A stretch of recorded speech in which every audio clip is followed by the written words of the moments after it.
लेकिन उइगर कोई आपत्ति नहीं करते, हिंसा नहीं करते, पत्थरबाजी नहीं करते, यहाँ तक कि धरने प्रदर्शन और सड़क जाम तक नहीं करते, हाथ में संविधान की प्रतियां लेकर आंदोलन नहीं करते। सज्जनता की साकार प्रतिमा हैं ये लोग। अब जरा शिनजियांग के इस चरित्र को भारत के जम्मू कश्मीर के संदर्भ में समझने का प्रयास कीजिए, जहां हर तरह की सुविधाएं दिए जाने के बावजूद, हर तरह की स्वतंत्रता और सम्मान प्राप्त होने के बावजूद एक विचारधारा के लोग हैं जो संतुष्ट ही नहीं होते। नमस्कार मित्रों, दिन प्रतिदिन के खून खराबे, लूटपाट, हिंसा, बलात्कार, हिंसक आंदोलन, रास्ता जाम, तोड़फोड़ आदि की घटनाओं को देखकर क्या आपके मन में यह प्रश्न नहीं उठता कि दुनिया में कहीं शांति है भी कि नहीं? क्या यह जिज्ञासा नहीं उठती कि इस धरती पर सबसे पीसफुल कंट्री कौन सी है? ग्लोबल पीस इंडेक्स के अनुसार दुनिया का सबसे शांतिपूर्ण देश आइसलैंड है। उत्तरी अटलांटिक महासागर में ग्रीनलैंड से थोड़ा दक्षिण पूर्व में स्थित एक नॉर्डिक आइलैंड कंट्री है। राजधानी है इसकी रिजविक। जनसंख्या लगभग 4 लाख है या 4 लाख से भी थोड़ा कम है, जिसमें मुस्लिम है केवल 1300, यानी लगभग 0.3%। बताया जाता है कि 1971 तक यहाँ केवल 7 मुसलमान थे। मैं नहीं कहता कि आइसलैंड के मोस्ट पीसफुल कंट्री होने और यहाँ मुस्लिम पॉपुलेशन के नाम मात्र के होने के बीच कोई संबंध है, कोई रिश्ता है। यह संबंध खोजना समाजशास्त्रियों का काम है। मैं तो बस कुछ आंकड़े देख रहा हूं। अब ये देखते हैं कि दुनिया का सबसे अशांत देश कौन है। उसका नाम है इस्लामिक रिपब्लिक ऑफ अफगानिस्तान। जी हाँ, अफगानिस्तान। यहाँ मुस्लिम आबादी है 99.7%, जो शायद अब और भी बढ़ गई हो। आगे चलिए। दुनिया का दूसरा सबसे पीसफुल नेशन, दूसरी सबसे पीसफुल कंट्री न्यूजीलैंड है। यहाँ मुस्लिम आबादी कितनी है? लगभग 1.3%, और वो भी इधर इधर बढ़ गई है। 2001 तक यहाँ केवल 23,000 मुसलमान थे, जो 2018 में बढ़कर 57,000 के आसपास हो गए। अब दुनिया के दूसरे सबसे अशांत देश को देखिए। उसका नाम है यमन। मुस्लिम आबादी कितनी है? 99%। इसी तरह दुनिया का तीसरा सबसे शांत देश, सबसे शांतिपूर्ण देश डेनमार्क है। यहाँ की जनसंख्या में मुस्लिमों का सही अनुपात पता नहीं चल पाता, क्योंकि यहाँ की सरकार धर्म के आधार पर नागरिकों के आंकड़े इकट्ठे नहीं करती। लेकिन एक अनुमान के अनुसार यहाँ की जनसंख्या में मुसलमानों का अनुपात लगभग 4 से 5% है। कुछ लोग 3% भी बताते हैं, और वो भी इधर इधर बढ़ा है। 1980 तक ये आंकड़ा केवल 0.6% था। 1970 के दशक में डेनमार्क में तुर्की, पाकिस्तान, मोरक्को और बोस्निया से मुसलमानों का पहुंचना शुरू हुआ। 1980 और 90 के दशक में यहाँ अधिकतर मुस्लिम ईरान, इराक, सोमालिया और बोस्निया से शरणार्थियों के रूप में आए। इसके बाद उन्होंने यहाँ के डेनिश लोगों को भी इस्लाम में कन्वर्ट करना शुरू कर दिया। ट्रेंड देखिए आप।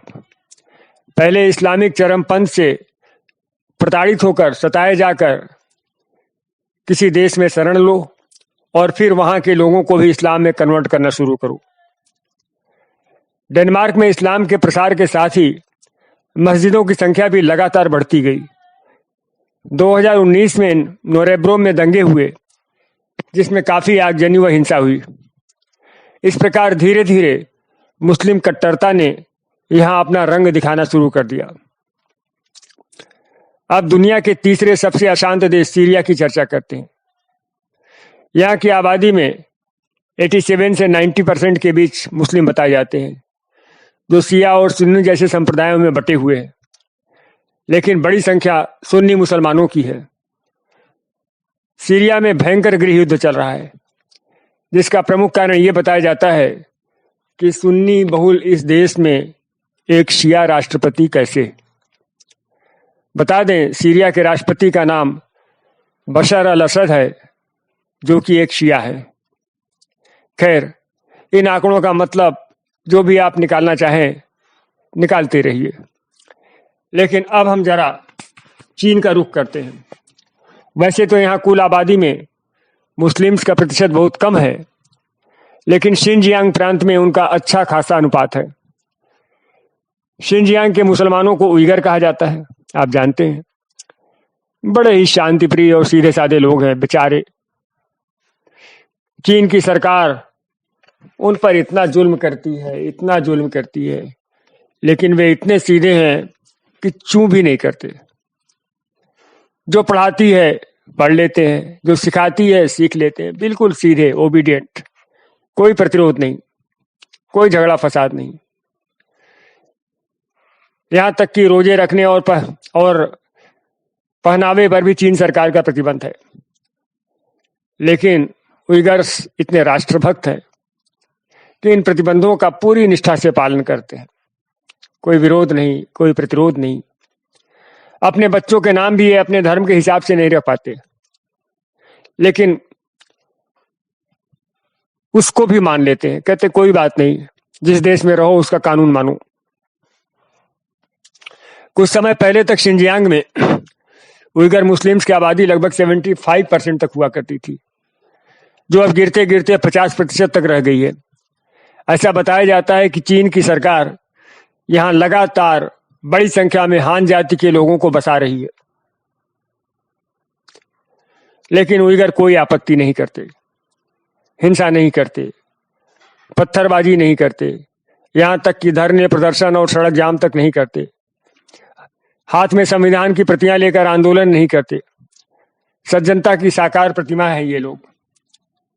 उइगर मुस्लिम्स पर इतनी पाबंदियां हैं, इतने प्रतिबंध हैं कि यदि वे कहीं घूमने भी जाना चाहें तो पहले सरकार से अनुमति लेनी पड़ती है, और पूरे साल उन पर सीसीटीवी कैमरों से नजर रखी जाती है।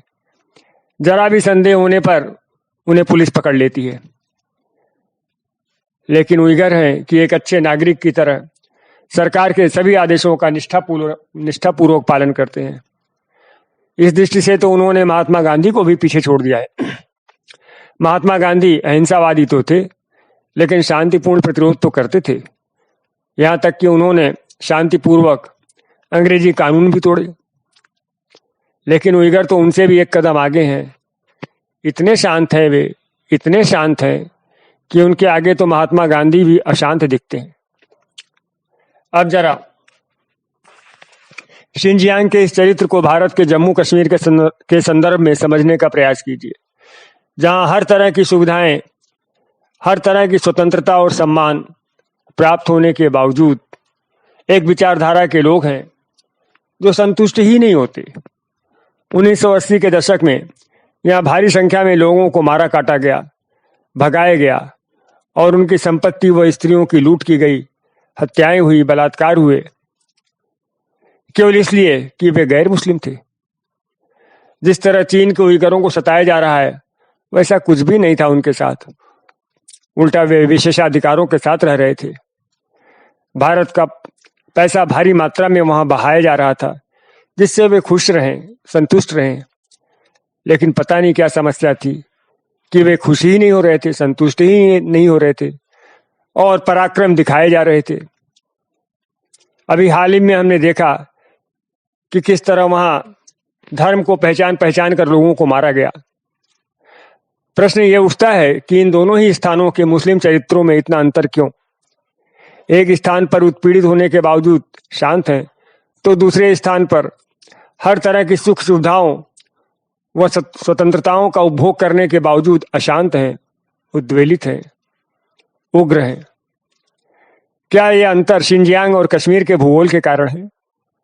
यदि ऐसा है तो कश्मीर के गैर मुस्लिम्स भी तो उसी भूगोल के हैं, वे क्यों नहीं हिंसक व अराजक हुए?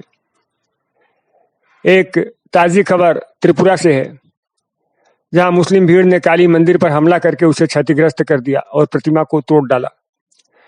पश्चिम बंगाल की हिंसा की घटनाएं भी हमें भूली नहीं है। दिल्ली दंगे भी याद है। पिछले 1400 सालों से यह सिलसिला चल रहा है। भारत में लगातार सूचनाएं मिलती हैं कि लव जिहाद के बाद लड़की ने जब इस्लाम अपनाने से मना किया तो उसे काट डाला गया। यहाँ कभी मदरसों में हथियार मिलते हैं तो कभी वहां विस्फोट होता है। लेकिन शिनजियांग में मजाल क्या कि कोई उइगर लव जिहाद कर ले, कोई विस्फोट कर ले, कोई हथियार इकट्ठा कर ले। अरे वे तो इतने शरीफ हैं कि लव का एल भी भूल चुके हैं, फिर जिहाद भला क्या करेंगे? अब जरा रोहिंग्याओं को देखिए। अरे ठीक है, म्यांमार में उन्होंने धार्मिक उत्साह में आकर कुछ हिंसा वगैरह कर ली, लेकिन ये क्या कि उन्हें देश से ही भगा देंगे? वो बौद्ध लोग जो कि पूर्णतः अहिंसक माने जाते हैं। हो सकता है कि रोहिंग्याओं से मिस अंडरस्टैंडिंग हो गई हो कि ये बौद्ध लोग भला क्या कर पाएंगे। ये सोचकर उन्होंने कुछ नादानियां कर ली। लेकिन म्यांमार ने क्या किया?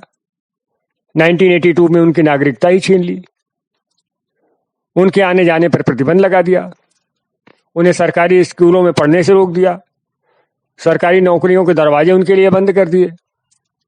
उन्हें इतना सताया, इतना सताया, इतना सताया कि उन्हें देश से ही भागना पड़ा।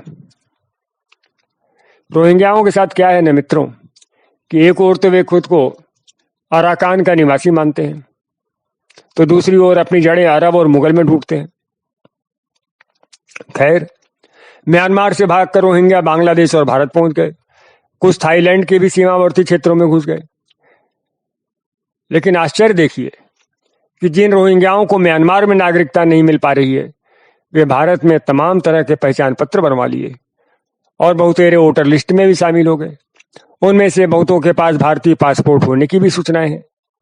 वे इतने संचरणशील निकले कि जम्मू कश्मीर से लेकर दक्षिण भारत तक फैल गए। देखने वाली बात यह है कि म्यांमार से भागे हुए रोहिंग्या भारत में एक वीर जाति के रूप में अवतरित हुए हैं। भारत को रोहिंग्याओं की वीरता का पता सबसे पहले तब लगा जब 2012 में मुंबई के आजाद मैदान में हुई हिंसा में सार्वजनिक संपत्ति को नुकसान पहुंचाया गया, महिलाओं के साथ दुर्व्यवहार हुआ और अमर जवान ज्योति को अपमानित किया गया। बोधगया के विस्फोटों में भी इनकी संलिप्तता की बातें सामने आई। हाल ही में पश्चिम बंगाल में जो प्रचंड हिंसा हुई, उसमें भी कुछ रोहिंग्याओं के शामिल होने के आरोप लगे हैं। ये आरोप कितने सच हैं, कितने नहीं, ये मैं नहीं जानता, लेकिन आरोप तो है। लेकिन प्रश्न ये है कि जो रोहिंग्या छोटे से म्यांमार से भागते फिर रहे हैं, वे भारत में आकर इतने वीर कैसे हो जाते हैं? इसी तरह सीरिया, इराक, अफगानिस्तान, सोमालिया आदि देशों से कायरों की तरह भागने वाले लोग जिन देशों में शरण पाते हैं, वहां इतना पराक्रम कैसे दिखाने लगते हैं? क्या पता उइगर भी शरण मिलने के बाद इसी तरह पराक्रम दिखाने लगे। और जो लोग पूरी दुनिया में अभी पराक्रम दिखा रहे हैं, उन्हें अगर शिनजियांग भेज दिया जाए तो वे शांति की मूर्त बन जाए। वास्तव में मित्रों, ये शोध का विषय है कि वह कौन सी चीज है जो इन लोगों को कहीं कायर तो कहीं वीर और कहीं शांत तो कहीं उग्र बना देती है।